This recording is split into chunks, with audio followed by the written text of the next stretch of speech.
शुरुआत करते हैं देश की 25 बड़ी खबरों के साथ। सैफ अली खान पर हुए हमले के मामले में 2 दिन बाद भी अब तक आरोपी को मुंबई पुलिस गिरफ्तार नहीं कर सकी। इस बीच हमले के आरोपी की एक और तस्वीर सामने आई। ये फोटो तब का बताया जा रहा है जब ये व्यक्ति घटना को अंजाम देकर फरार हुआ था। उसके बाद उसने अपने कपड़े बदले, बांद्रा रेलवे स्टेशन के पास उसे देखा गया। इस बीच मुंबई पुलिस की जांच जारी है। कल मुंबई पुलिस ने अभिनेता सैफ अली खान के हाउस स्टाफ से पूछताछ की और उसका बयान दर्ज किया। पुलिस ने इस मामले में 2 दिन पहले सैफ के घर में काम कर चुके कुछ कारपेंटर से भी पूछताछ की है, लेकिन अब तक किसी की गिरफ्तारी नहीं हुई है। सैफ अली खान मामले में मुंबई पुलिस ने करीना कपूर का बयान दर्ज किया। करीना कपूर का बयान उनके घर जाकर पुलिस ने दर्ज किया। इस दौरान करीना कपूर ने घटनाक्रम की पूरी जानकारी पुलिस को दी। सैफ अब लीलावती अस्पताल के आईसीयू से बाहर आ गए हैं। उन्हें एक स्पेशल रूम में शिफ्ट कर दिया गया है। लीलावती अस्पताल के डॉक्टरों ने बताया कि सैफ पूरी तरह से खतरे से बाहर है। सैफ के शरीर के भीतर से चाकू के टुकड़े को निकाला जा चुका है।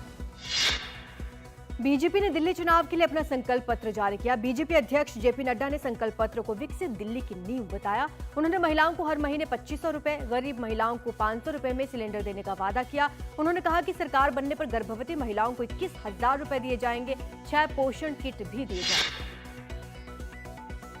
दिल्ली के लिए बीजेपी के संकल्प पत्र को अरविंद केजरीवाल ने झूठ का पुलिंदा बताया। उन्होंने कहा कि बीजेपी के पास कोई विजन नहीं है। कानून व्यवस्था दिल्ली का बड़ा मुद्दा है, लेकिन इस पर एक भी लाइन नहीं। केजरीवाल ने कहा कि भाजपा के संकल्प पत्र में सिर्फ एक ही लाइन थी कि केजरीवाल जो काम कर रहा है उसे सीखकर हम भी काम करेंगे।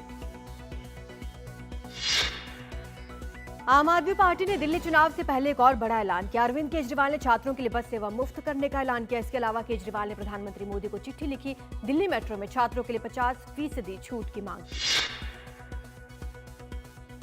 कर्नाटक के मुख्यमंत्री सिद्धरमैया और कुछ दूसरे लोगों के खिलाफ ईडी ने मुड़ा मामले में मनी लॉन्ड्रिंग एक्ट के तहत बड़ी कार्रवाई की। सिद्धरमैया और दूसरे लोगों की 300 करोड़ की प्रॉपर्टी अटैच कर ली गई है, जिसमें करीब 142 अचल संपत्तियां शामिल है। ये संपत्तियां उन व्यक्तियों के नाम पर पंजीकृत है जो रियल एस्टेट व्यवसायी और एजेंट के रूप में काम कर रहे हैं।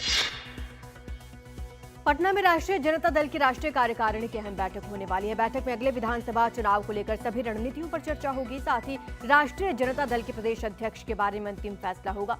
अनुमान लगाया जा रहा है कल ही जेडीयू से आरजेडी में शामिल हुए मंगनी लाल मंडल को प्रदेश अध्यक्ष बनाया जा सकता है। लोकसभा में नेता विपक्ष राहुल गांधी आज पटना दौरे पर रहेंगे। इस दौरान राहुल बापू सभागार में आयोजित संविधान सुरक्षा सम्मेलन में शामिल होंगे और वहां 2 घंटे तक कार्यक्रम में रहने के बाद प्रदेश कांग्रेस मुख्यालय सदाकत आश्रम जाएंगे। राहुल कार्यकर्ता न्याय सम्मेलन को भी संबोधित करेंगे। प्रधानमंत्री मोदी आज स्वामित्व योजना के तहत 65 लाख से ज्यादा संपत्ति कार्ड बांटेंगे। पीएम की ओर से ये संपत्ति कार्ड 10 राज्यों, 2 केंद्र शासित प्रदेशों के 230 से ज्यादा जिलों के 50,000 से ज्यादा गांव में संपत्ति मालिकों को दिए जाएंगे। पीएम इस कार्यक्रम में वीडियो कॉन्फ्रेंसिंग के जरिए शामिल होंगे। संसद का बजट सत्र 31 जनवरी से शुरू होकर 1 फरवरी को वित्त मंत्री निर्मला सीतारमण बजट पेश करेंगी। सत्र को राष्ट्रपति द्रौपदी मुर्मू के संयुक्त सत्र के संबोधन से शुरुआत होगी। बजट सत्र का पहला हिस्सा 13 फरवरी तक चलेगा। दूसरा हिस्सा 10 मार्च से 4 अप्रैल तक चलेगा। छत्तीसगढ़ के बीजापुर जिले में गुरुवार को सुरक्षा बलों के साथ मुठभेड़ में मारे गए 12 नक्सली people's liberation guerrilla army battalion number 1 और सेंट्रल रीजनल कमेटी कंपनी से थे। इसे संगठन की सबसे मजबूत यूनिट माना जाता है। पुलिस के मुताबिक मारे गए नक्सलियों की पहचान अब तक नहीं हुई है। बीजापुर में मुठभेड़ के बाद सुरक्षा बलों को तलाशी अभियान के दौरान नक्सलियों की एक सुरंग मिली है। इस सुरंग में नक्सलियों ने हथियार और विस्फोटक बनाने का सामान जमा कर रखा था। सुरंग से हथियार बनाने की मशीन, बिजली के तार, बोतल बम और भारी मात्रा में नक्सल सामग्री बरामद हुई है। एनडीटीवी की खबर का फिर बड़ा असर। बीजापुर में गंगालूर से ननेल शनार तक घटिया सड़क बनाने के मामले में लोक निर्माण विभाग के 2 अधिकारियों और एक रिटायर्ड अधिकारी के खिलाफ एफआईआर दर्ज की गई। इसके अलावा कई अधिकारियों के खिलाफ एफआईआर दर्ज करने के निर्देश दिए गए हैं।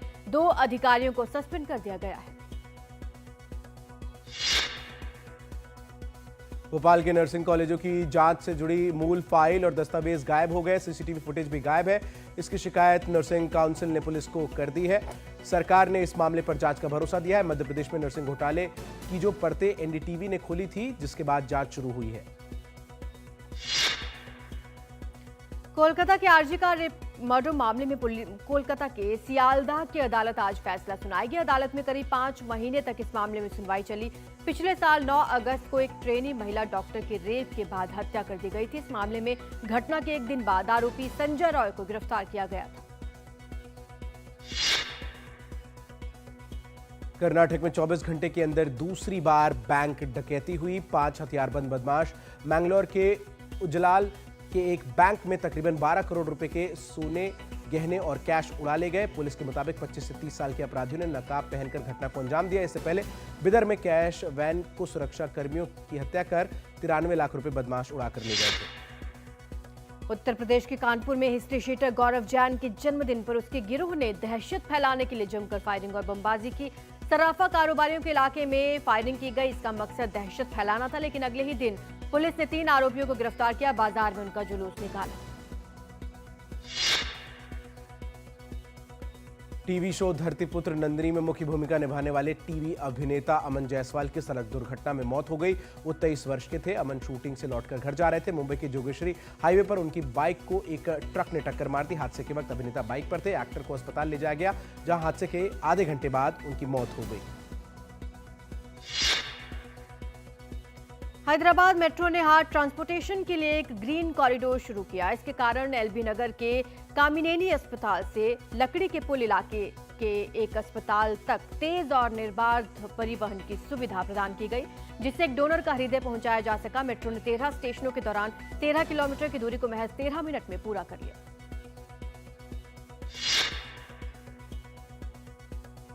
उत्तर प्रदेश के मुख्यमंत्री योगी आदित्यनाथ और रक्षा मंत्री राजनाथ सिंह आज प्रयागराज में चल रहे महाकुंभ में जाएंगे। राजनाथ सिंह साधु संतों का आशीर्वाद लेने के साथ लेटे हुए हनुमान मंदिर में दर्शन करने के बाद संगम स्नान भी करेंगे। महाकुंभ में अब तक 7 करोड़ से ज्यादा लोग लगा चुके हैं आस्था की डुबकी।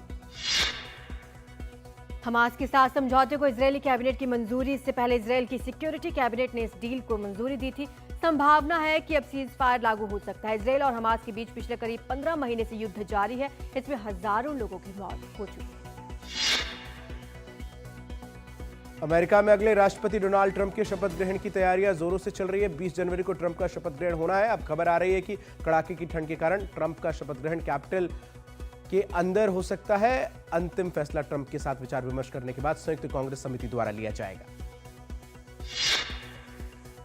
स्पेस डॉकिंग तकनीक में महारत हासिल करने वाला भारत दुनिया का चौथा देश बन गया है। 16 जनवरी को भारत ने उपलब्धि हासिल की। अब इसरो इस पूरी प्रक्रिया का एक वीडियो शेयर कर चुका है, विस्तार से जानकारी दी है। इसरो ने 30 दिसंबर 2024 को श्रीहरिकोटा के सतीश धवन स्पेस सेंटर से रात 10 बजे space docking experiment mission launch किया था।